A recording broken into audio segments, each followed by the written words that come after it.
ഇവന്മാർക്കൊക്കെ ഈ കാട്ടി വരുന്നതിനും ഭേദം വീട്ടിലെങ്ങാനും ഇരുന്നാൽ പോരെ. ഞാൻ എന്നാലും ഒരു കാടിനകത്ത് പോയിട്ട് വീഡിയോ എടുത്തിട്ട് തിരിച്ചു വരുന്ന വഴിക്ക് ഞാനൊരു സംഭവം കണ്ടു. ഞാൻ കാണുന്നത് നിങ്ങളെ കൂടെ ഞാൻ സാധാരണ കാണിക്കാറുണ്ടല്ലോ, അതുകൊണ്ട് ഇതും കൂടെ ഞാൻ കാണിക്കാം. ഈ ഒരു വഴി ഞാനിങ്ങനെ നടന്നുകൊണ്ടിരിക്കുമ്പോഴാണ് ഞാൻ സൈഡിലായിട്ട് ഒരു ഗുഹ പോലെ എന്തോന്ന് കണ്ടത്.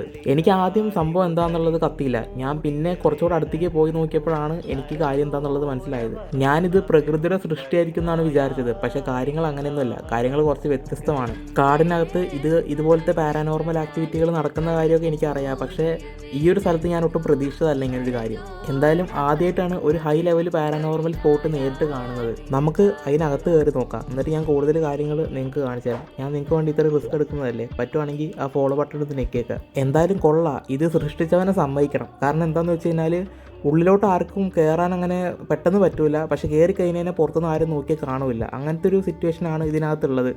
പക്ഷേ ഉള്ളിൽ കയറി കഴിഞ്ഞാൽ ഭയങ്കര സൈലൻ്റ് ആണ്. അതേപോലെ തന്നെ എല്ലാ കാര്യങ്ങളും ഭയങ്കര പെർഫെക്റ്റ് ആണ്. ഒറ്റ നോട്ടത്തിൽ നമുക്ക് കണ്ടാൽ മനസ്സിലാവും, ചെറിയൊരു തട്ടിക്കൂട്ട് സെറ്റപ്പൊന്നുമല്ല, അത്യാവശ്യം പണിപ്പെട്ട് നിർമ്മിച്ച ഒരു സെറ്റപ്പാണിത്.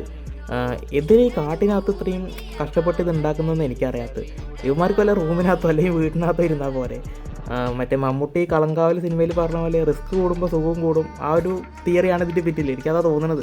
എനിക്കറിയത്തില്ല നിങ്ങൾക്ക് എന്താ തോന്നുന്നു എന്നുള്ളത് കമൻറ്റ് ചെയ്ത് വെച്ചേക്കാം. ചുറ്റും പരന്ന് കിടക്കുന്ന കാടാണ്, അതുകൊണ്ട് തന്നെ ആൾക്കാർ ഇങ്ങോട്ട് വരാറില്ല. രാത്രി സമയങ്ങളിൽ ഈ ഒരു ഏരിയയിൽ പാരാനോർമൽ ആക്ടിവിറ്റികൾ നടക്കുന്നുണ്ടാവും.